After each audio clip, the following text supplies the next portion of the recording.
Pas 5 orësh ballafaqimi Këshilli i Mandateve dhe Imunitetit shtyu mbledhjen për shqyrtimin e kërkesës së SPAK për heqjen e imunitetit të zëvendës kryeministres Belinda Balluku. Këshilli nuk caktoi një datë të re për vijimin e mbledhjes. Avokati i Belinda Ballukut kërkoi 3 javë kohë për të njohur me provat e paraqitura nga SPAK. Prokurorët e posaçëm deklaruan gjatë mbledhjes se 5 ditë janë të mjaftueshme për shqyrtimin e materialeve. Deputetët do të marrin me veta USB-t me provat, duke firmosur deklaratën për ruajtjen e konfidencialitetit dhe sekretit hetimor. Dosja përmban mbi 10.000 faqe materiale, të cilat deputetët duhet t'i analizojnë për përgatitjen e relacionit që do t'i paraqitet seancës plenare. Kërkesa e SPAK për heqjen e imunitetit të Ballukut u depozitua në kuvend menjëherë pasi gjykata kushtetuese pezulloi vendimin e GKK-s dhe e riktheu atë në detyrë. Një ditë më parë, apeli i posaçëm vendosi gjithashtu qëndrimin e saj në detyrë deri në shqyrtimin në themel nga gjykata kushtetuese. Nëse kuvendi nuk e shqyrton kërkesën brenda afatit 3 mujor, kërkesa e SPAK konsiderohet e rrëzuar.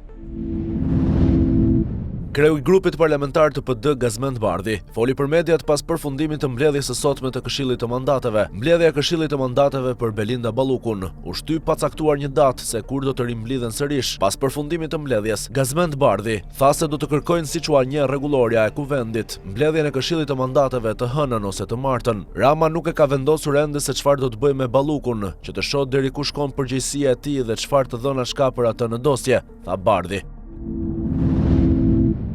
Ditën e sotme 10 qytetarë u mblodhën në ambientet e jashtme të kuvendit në një protest të thirrur nga kreu i Partisë Mundësia, Agron Shehaj. Demonstruesit mbajtën pankarta me mesazhe si për drejtësi deri në fund, pa drejtësi s'ka bëhe, sot Balluku nesër Rama dhe dorëzoni hajdutët. Nëpërmjet megafonit, një protestues foli për problematikat ekonomike që përballon vendi. Shtresa e mesme po varfërohet, fuqia blerëse po zhduket, importet po rriten, prodhimi vendas po vdes, punësimi po shkatërrohet, fshati po braktiset. Sot jemi në pikën më të errët. Tubimi shoqërohej me flakadan dhe zhurmues, ndërsa qytetarët kërkuan ndryshim dhe drejtësi për sfidat aktuale të Shqipërisë. Mirëpo protestën e Agron Shehaj të ironizoi deputeti i Partisë Socialiste Erjon Braçe. Ky i fundit vuri në dukje se të pranishmit nuk janë qytetarë të thjeshtë, por antarë të partisë, duke numëruar vetëm 91 persona. Protesta e frikshme e Gones, 91, kaq janë. Nuk janë qytetarë të grumbulluar nga rrjetet sociale, por partia e Gones, që pretendon të ketë mbështetje ndërkombëtare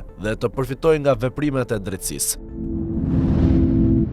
Kryetari i Partisë Demokratike Sali Berisha u pyet sot për mundësinë e dhunës në protestën e 22 dhjetorit dhe deklaroi se të gjitha opsionet janë të hapura, nga revolta paqësore deri te grevat e urisë, por theksoi se PD është një forcë politike paqësore. Ai kujtoi se diktaturën më të dhunshme e mundën në mënyrën më paqësore dhe shtoi se Shqipëria po shkon drejt greminës nën qeverisjen e Edi Ramës. Berisha kërkoi largimin e menjëhershëm të Ramës për të përgatitur zgjedhje të reja dhe rikthimin e vendit në rrugën e ligjit dhe kushtetutës. Ai tha se të gjitha forcat opozitare janë mobilizuar për protestën kombëtare vendimtare, duke cilësuar situatën aktuale si një sistem pengmarrje dhe një kërcënim për qytetarët. Mesazhi i tij kryesor ishte: qytetarët duhet të marrin pjesë për të përcaktuar fatin e vendit dhe të familjeve të tyre, duke e bërë opozitën të gatshme për çdo veprim paqësor. Në aktivitetin Smart City Albania u prezantua sot sistemi i ri i teknologjisë së sigurisë që do të implementohet në Shqipëri. Në fjalën e tij, kryeministri Edi Rama tha se sistemi regjistron në kohë reale dhe dërgon të dhënat direkt në sallën operative të policisë së shtetit. Për çdo shkelje ligjore, kamerat e trupit dhe ato të ambientit sipas Ramës janë të nivelit të lartë dhe nuk do të fiken pas sinjalizim. Çdo tentativë fikeje dërgon menjëherë alarm në qendër. Ai theksoi se ky projekt nuk është thjesht mbikëqyrje, por një sy magjik për policinë që mund të identifikojë në kohë reale shkelësit dhe t'ia paraqesë efektivëve pa ndërhyrje manuale. Rama shtoi se sistemi do të ndihmojë efektive të ndërhyjnë menjëherë në zbatimin e ligjit, duke e bërë të mundur monitorimin e territorit dhe të shkeljeve në mënyrë efikase dhe transparente, pa nevojën e filmimeve shtesë ose ndërhyrjes manuale. Kryeministri Edi Rama deklaroi se mungesa e monitorimit me kamera në shkolla ka qenë një nga faktorët kryesorë që kanë ndikuar në ndodhjen e tragjedive mes të miturve. Deklarata u bë gjatë aktivitetit Smart City Albania, ku u prezantua projekti për instalimin e sistemeve inteligjente të sigurisë. Sipas Ramës, mungesa e pamjeve filmike ka vështirësuar parandalimin e ngjarjeve të rënda dhe punën e hetuesve dhe policisë së shtetit për zbardhjen e tyre. Me vendosjen e kamerave inteligjente, oborrat e shkollave do të monitorohen 24 orë në ditë, duke rritur ndjeshëm sigurinë. Ai shtoi se sistemi do të sigurojë edhe mbrojtjen e pronës dhe rrugëve kombëtare, duke parandaluar çdo shkelje të procedurave dhe duke garantuar një administrim transparent me protokolle të qarta, fal bashkëpunimit me ekspert nga Abu Dhabi.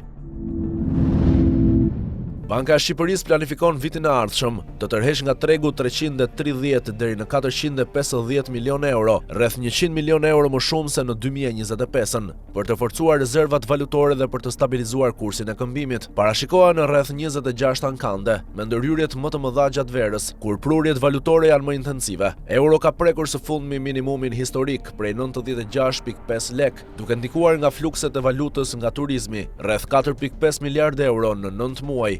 Investimet e huaja direkte, 1.2 miliard euro dhe dërgesat e emigrantëve. Për herë të parë, bilanci i llogarisë korrente rezultoi pozitiv me 51 milion euro, pas nivelit maksimal mbi 100 lek në janar. Euro ka shënuar rënje të qëndrueshme dhe ndërhyrjet e Bankës Qendrore synojnë të stabilizojnë më tej tregun valutor. Sot në Prishtinë u zhvillua një takim i rëndësishëm mes një ekipi përfaqësuesish dhe ish kreu të SPAK Altin Dumani, ku fokusi ishte fuqizimi i bashkëpunimit mes institucioneve të zbatimit të ligjit në Shqipëri dhe Kosovë. Ambasada britanike njoftoi se palët diskutuan mundësinë e shkëmbimit të njohurive, ekspertizës dhe përvojës profesionale në të ardhmen e afërt. Ky dialog shihet si një hap pozitiv drejt koordinimit më të mirë dhe forcimit të kapaciteteve institucionale në rajon, duke mbështetur sundimin e ligjit dhe rritjen e efikasitetit të institucioneve homologe. Përmes këtij angazhimi, projekti britanik nënvizon në rëndësinë e bashkëpunimit rajonal dhe praktik për të garantuar drejtësi dhe siguri më të madhe për qytetarët. Ministri në detyrë i punëve të brendshme Xhelal Zveçla njoftoi sot finalizimin e një operacioni disa mujor kundër korrupsionit dhe keqpërdorimit të detyrës zyrtare pas hetimeve të policisë së Kosovës dhe institucioneve të tjera të linjës. Operacioni çoi në arrestimin e disa zyrtarëve të lartë publik, përfshirë edhe një ish ministër, të dyshuar për përfshirje në shpronësime të paligjshme, pronash private dhe përfitime të kundraligjshme nga fondet publike. Zveçla deklaroi se të arrestuarit vepruan si një grup i organizuar kriminal, duke shkaktuar dëme të konsiderueshme në buxhetin e Kosovës dhe duke keq përdorur pozitat e tyre. Sipas tij, koha kur korrupsioni kalonte pa ndëshkim ka përfunduar, ndërsa bashkëpunimi ndërinstitucional dhe vullneti politik po japin rezultate konkrete në ndërtimin e një shteti ligjor dhe të pacënueshëm nga krimi. Kongresi Amerikan ka miratuar aktin për autorizimin e mbrojtjes kombëtare 2026, duke theksuar mbështetjen për normalizimin e marrëdhënieve Kosovë-Serbi dhe integrimin euro-atlantik të Ballkanit Perëndimor. Dokumenti nxit zbatimin e marrëveshjes së Ohrit, duke përfshirë vetë menaxhimin për komunitetin serb në Kosovë, njohjen e simboleve shtetërore dhe respektimin e marrëveshjeve të mëparshme, ndërsa thekson se SBA nuk mbështet ndarje territoriale. Akti identifikon edhe varësinë energjetike nga Rusia, ndikimin e Kinës dhe korrupsionin si pengesa kryesore për zhvillimin ekonomik dhe demokratik. SBA synon të mbështesë antarësimin e vendeve të rajonit në BE dhe NATO, rritjen e lidhjeve tregtare, diversifikimin e energjisë dhe zhvillimin e shoqërisë civile. Gjithashtu dokumenti mbështet EUFOR-in në Bosnjë, thekson rëndësinë e sigurisë kolektive dhe promovon bashkëpunimin ekonomik, arsimor dhe kultural rajonal. Kongresi synon që Ballkani të mbetet prioritet strategjik për SBA-n, duke nënvizuar rëndësinë e stabilitetit, demokracisë dhe prosperitetit në rajon. Evropa ka vendosur të mbështesë Ukrainën me një kredi prej 90 miliardë eurosh, duke shmangur rrezikun që qeveria e Kievit të mbetej pa fonde nga marsi. Fillimisht u diskutua përdorimi i rezervave të ngrira ruse, por Gjermania dhe disa vende të tjera refuzuan, duke u zgjedhur në fund një borxh i përbashkët evropian i garantuar nga buxheti i BE-s. Rezervat e ngrira ruse janë mbi 185 miliardë euro të Bankës Qendrore Ruse, të bllokuara nga Euroclear dhe bankat kryesore evropiane pas sanksioneve të G7 dhe BE-s për të parandaluar përdorimin e tyre për luftën në Ukrainë. Kjo kredi ofron fonde të menjëhershme, por nuk siguron kapacitetet 2 vjeçare të qeverisë së Kievit, që do të ishte arritur me lirimin e rezervave ruse prej 140 deri në 210 miliardë eurosh. Për momentin, Ukraina do të paguajë vetëm nëse Rusia pranon kompensimin e dëmeve të shkaktuara nga lufta. Pas miratimit të kredisë për Ukrainën, Rusia ka reaguar ashpër, duke akuzuar Bashkimin Evropian për nxitje të konfliktit. Kirill Dimitrov, i dërguar kyç i Kremlinit në negociatat me SBA-t, tha se udhëheqësit e BE-s po injorojnë vendet më të dyshimta si Hungaria dhe Slovakia, duke theksuar përfshirjen e bllokut në luftën në Ukrainë. Presidenti Amerikan Donald Trump ka urdhëruar pezullimin e skemës së lotarisë së kartës së gjelbër, pas të shtënave me armë në Universitetin Brown, ku humbën jetën 2 studentë dhe u plagosën disa të tjerë. I dyshuari kryesor Claudio Neves Felente, portugez 48 vjeçar, kishte hyrë në SBA në vitin 2017 përmes programit të lotarisë dhe dyshohet edhe për vrasjen e një profesori në Massachusetts. Ngjarja ndodhi më 13 dhjetor gjatë provimeve, duke shkaktuar tmerr dhe tragjedi. Programi i lotarisë i njohur si Diversity Visa ofron deri në 50.000 viza çdo vit për qytetar nga vende me emigracion të ulët drejt SBA-s. Trump e lidh pezullimin e tij me sigurinë publike, duke argumentuar se programi mund të shkaktojë rreziqe për amerikanët. Ky vendim pason përpjekjet e mëparshme të Trump për ta shfuqizuar lotarinë pas incidenteve të tjera të dhunshme, duke e paraqitur atë si një program potencialisht të rrezikshëm për sigurinë kombëtare.